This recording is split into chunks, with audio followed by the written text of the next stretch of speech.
Las grandes civilizaciones que existieron durante el milenio anterior al nacimiento de Cristo sembraron las grandes religiones mundiales. El imperio persa, que se extendía desde Mesopotamia hasta el Hindu Kush, las grandes cuencas fluviales de China, el vasto subcontinente indio y finalmente Roma, que comprendía todo el mundo mediterráneo. En su mayor parte, estas religiones se desarrollarían durante un breve periodo en comparación con todo el lapso de la historia humana. Los profetas y reformadores más destacados del hinduismo, del budismo, del judaísmo y de las religiones de China fueron todos casi coetáneos. Surgieron y cayeron vastos imperios, pero la influencia de estos hombres en las religiones sería definitiva. A pesar de las persecuciones, las grandes religiones mundiales han sobrevivido modelando nuestra forma de vida en educación, códigos morales y comportamiento y, paradójicamente, avivando en ocasiones las llamas de las conmociones políticas. Solo podemos especular sobre la causa de la aparición de las grandes religiones mundiales. Tal vez, a medida que crecían los imperios, abarcando no solo grandes áreas sino también muchos pueblos y costumbres diferentes, se hiciera patente la necesidad de unas creencias más universales que las que podían ofrecer los dioses tribales de los primeros tiempos. El hombre primitivo había creído que el mundo natural era el de los espíritus. Más tarde serían reemplazados por dioses y diosas, la madre tierra, la lluvia y los dioses sol y otros, como el dios egipcio Osiris, de quien se creía dependía la vegetación y las inundaciones del Nilo. Unas funciones similares también eran propias de los dioses de Grecia y Roma, Ares o Marte, el dios de la guerra, y Afrodita o Venus, la diosa del amor.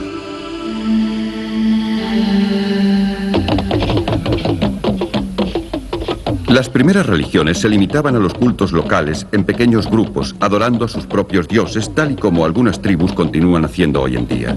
Los yorubas de África Occidental, por ejemplo, adoran a una compleja jerarquía de deidades que comprende a un creador supremo y a casi 400 dioses y espíritus.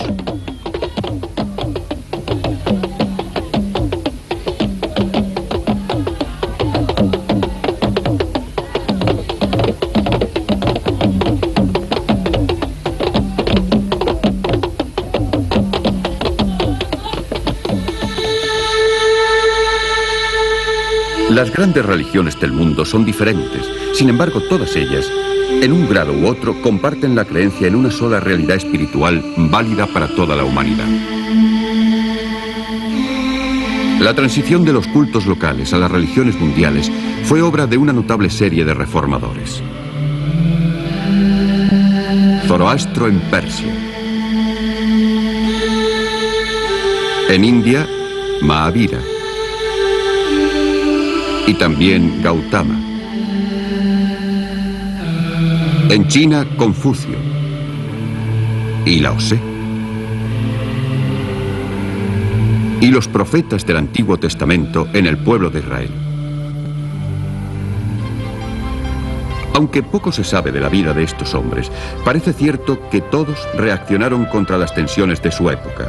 Trabajaron independientemente en unas regiones muy alejadas entre sí, y fue su visión la que dio origen a las religiones del mundo.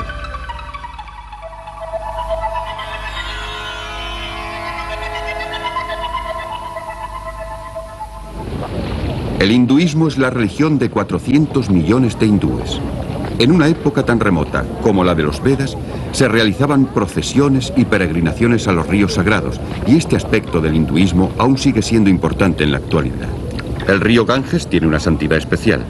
Las antiguas escrituras sagradas, los Vedas, se remontan a la llegada de los invasores arios al norte de la India. Sus creencias contenían las semillas de muchos de los sistemas posteriores del pensamiento religioso. Su énfasis en los sacrificios y en la noción de casta establecieron unos modelos sociales fundamentales que han continuado rigiendo la vida de la India durante 3000 años. Mahavira y Gautama Siddhartha, los reformadores del hinduismo, eran ambos nobles de nacimiento. Ambos se sentían alienados por el sufrimiento y las calamidades que veían a su alrededor, y buscaron la pobreza y la vida piadosa, abandonando sus riquezas y su posición social.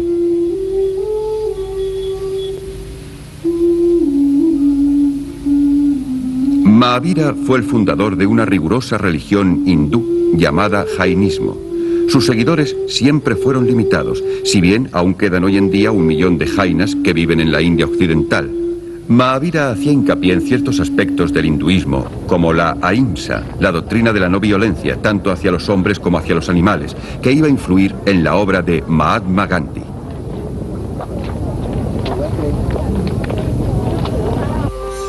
Los hindúes adoran a una serie de dioses, los más importantes de los cuales son Vishnu y el destructor y sanador Shiva. Vishnu tiene muchas encarnaciones, entre las que incluyen al héroe Rama, y a Krishna, un dios benéfico.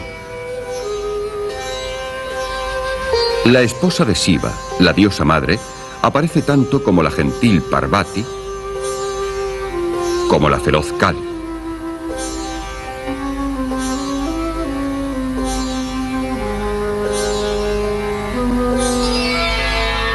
La sociedad hindú está estrictamente dividida en clases sociales hereditarias o castas.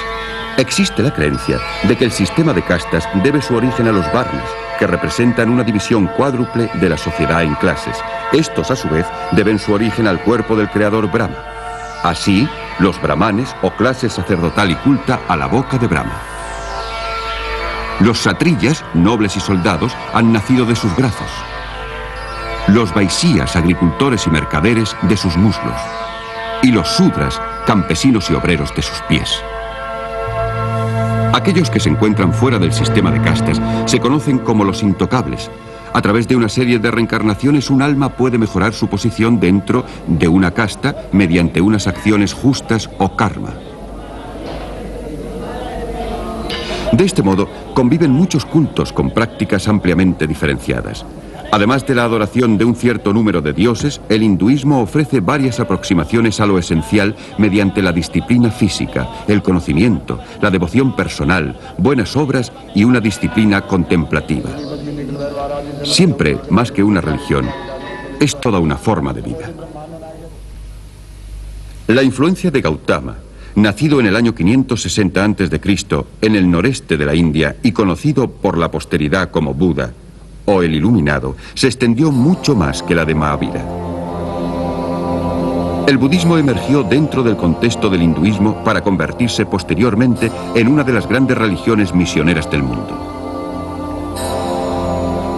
Su peculiaridad consistía en que no se centraba en un dios, sino más bien sobre la liberación del sufrimiento y la consecución del nirvana, el estado que se alcanzaba cuando se extinguía la llama del deseo.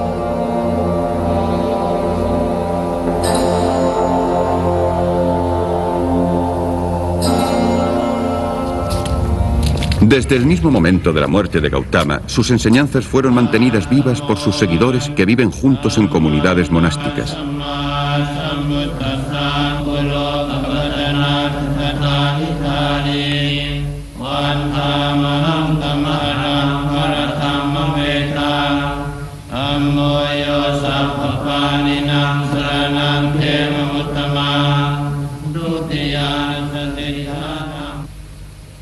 Pero fue la conversión hacia el año 257 a.C. de Asoka, el más grande de los emperadores Maurya, impulsado, como él mismo dijo, por el remordimiento ante las matanzas y desgracias que había ocasionado, lo que convirtió al budismo en una fuerza de primer orden. En edictos grabados en las rocas y en columnas diseminadas por toda la India, Asoka difundió las virtudes budistas de la compasión, la tolerancia y el respeto hacia toda forma de vida.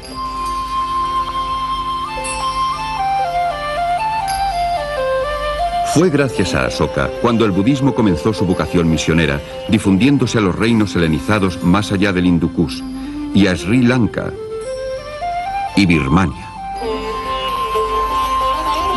En la forma conocida como Theravada, conservadora y tradicionalista, el budismo se estableció en todo el sureste de Asia. Junto con el hinduismo fue una influencia formadora en esta región, y aquí aún se conservan en la actualidad muchos restos de gran belleza. Igualmente importante fue la difusión del budismo hacia el norte, al reino de Kusan, en el moderno Afganistán, un gran imperio a horcajadas de las rutas comerciales que unían Oriente con Occidente, porque aquí surgió una nueva forma de budismo conocida como Mahayana, que significa el gran vehículo que llevará a la salvación a toda la humanidad. El budismo mahayana estaba más abierto a las doctrinas populares y a las prácticas locales, siendo una de sus características los bodhisattvas, los cuales, al igual que los santos cristianos, podían ayudar a la salvación de los mortales. El budismo se difundió rápidamente por el Tíbet y Asia Central, prosiguiendo hacia China hasta Corea y alcanzando el Japón hacia el año 550 después de Cristo.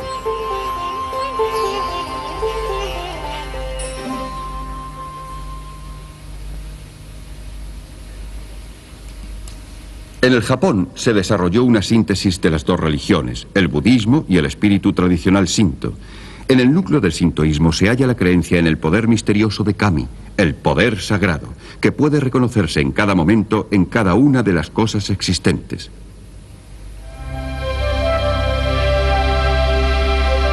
En esta época el budismo había perdido su peso en su lugar de origen. Hoy en día no quedan prácticamente budistas en la India, y lo que ha sobrevivido es un hinduismo rejuvenecido y purificado.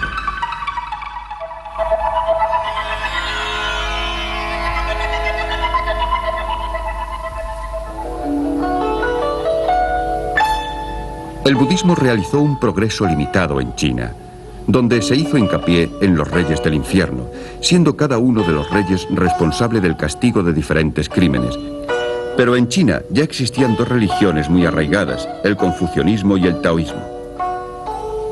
Los primeros pueblos de China mantenían el culto a sus antepasados y adoraban a los espíritus de la naturaleza. Confucius, o Confucio, nació en el año 551 a.C. No dudaba de la realidad del mundo espiritual, pero centraba su preocupación en la conducta del hombre. El confucianismo no era tanto una religión como un código ético preocupado por el decoro de las relaciones humanas basadas en el amor y el respeto hacia el prójimo. Viviendo en la época en que el imperio Chu comenzaba a desintegrarse, las reacciones de Confucio surgieron a partir de su preocupación por los desórdenes y las injusticias de su tiempo. En el siglo II a.C., el confucianismo fue declarado dogma oficial del imperio Qin y permaneció vigente hasta la caída de la dinastía Manchú, más de 2000 años después, en 1911. Pero siempre fue un código de la clase media y superior, con un atractivo popular limitado. Demasiadas cosas habían quedado fuera, los misterios de la naturaleza, las profundidades de las pasiones humanas, y esta laguna fue colmada por la tercera religión china, el taoísmo. Esta se basaba en un libro, el Tao Te Ching, en el cual la esencia del Tao, o el camino, es la expresada en parábolas y metáforas. Este libro es atribuido a la vaga figura de Lao Tse. Se instaba al hombre a vivir en armonía con el Tao, y el Tao Te Ching hace hincapié en la humildad y en la pasividad.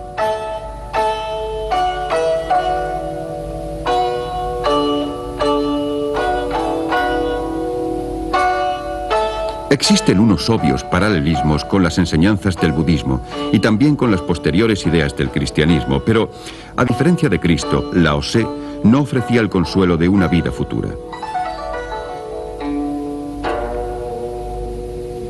Con el tiempo, el taoísmo degeneró en una religión supersticiosa de demonios y de magia.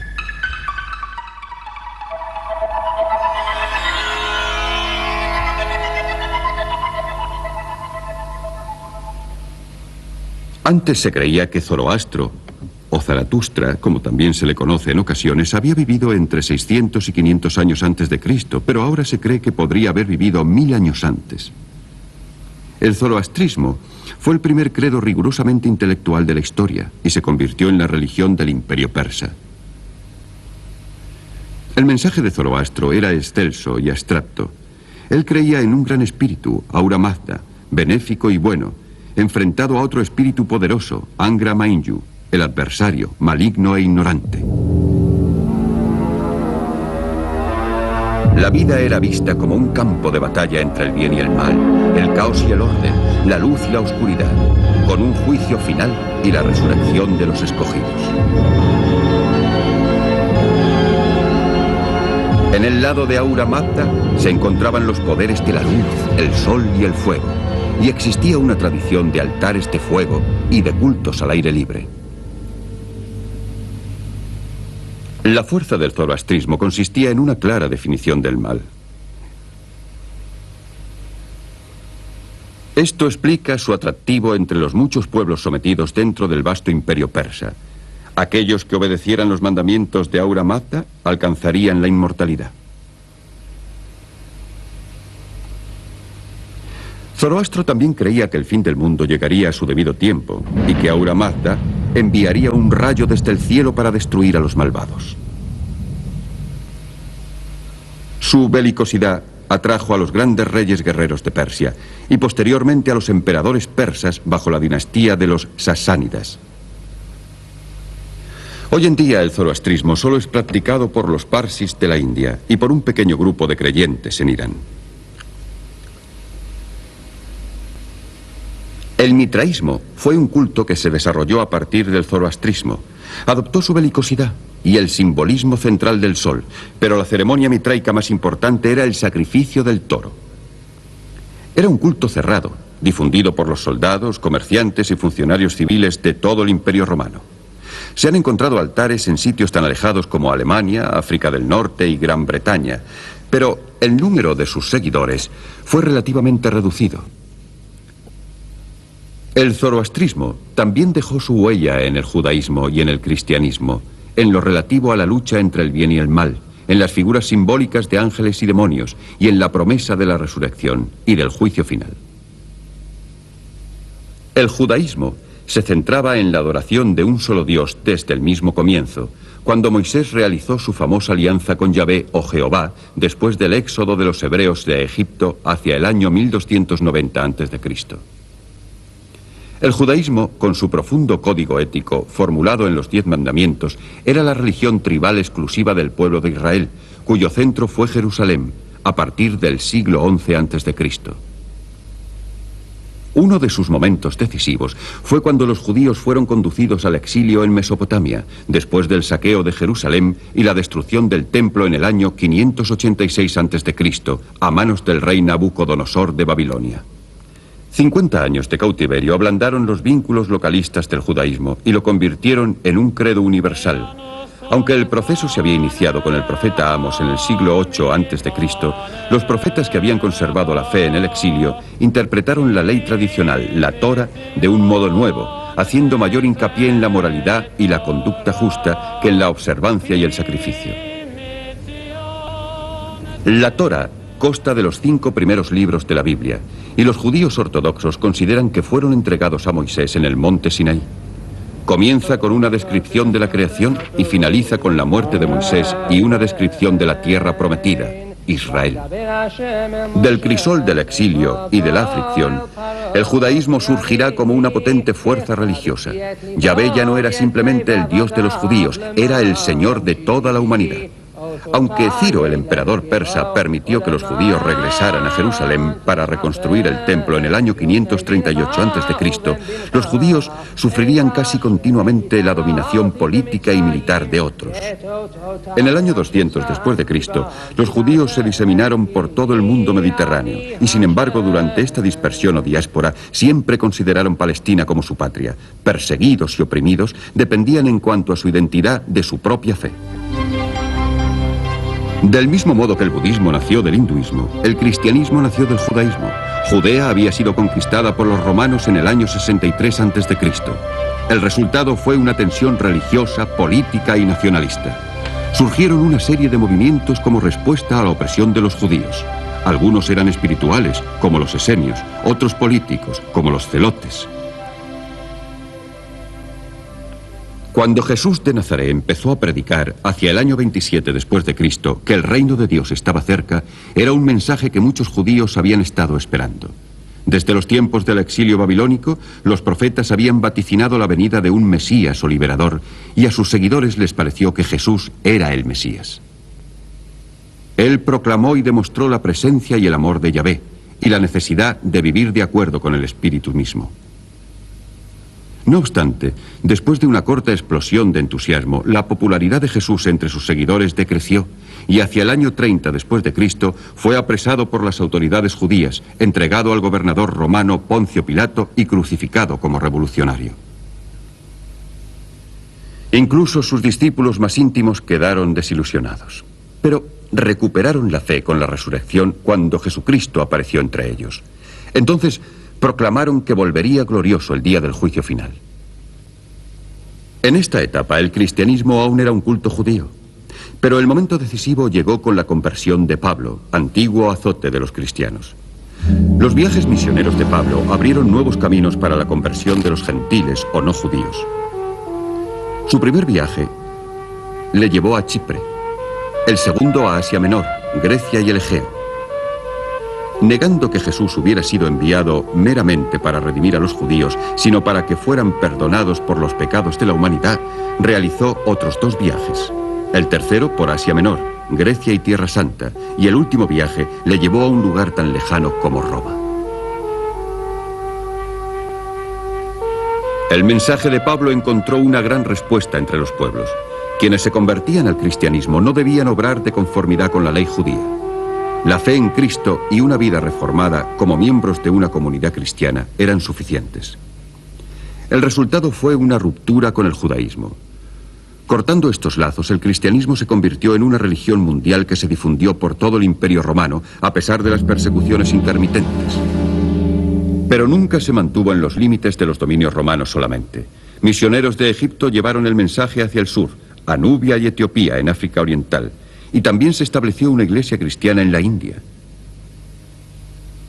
Desde Siria, el cristianismo se difundió a Persia, y desde allí, a lo largo de las rutas comerciales de Asia Central hasta China. Un hecho decisivo ocurrió en el año 313 después de Cristo, cuando el emperador romano Constantino toleró oficialmente a los cristianos. El cristianismo se convirtió posteriormente en la religión oficial del Imperio Romano en el año 392 después de Cristo, y los otros cultos fueron suprimidos.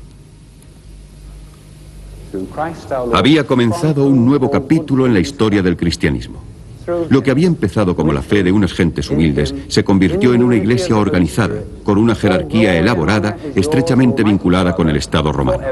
El predominio del cristianismo en el cercano Oriente continuaría hasta la llegada del Islam, la última gran religión mundial que conmocionó el mundo tras la muerte de su fundador, Mahoma, en el año 632 después de Cristo.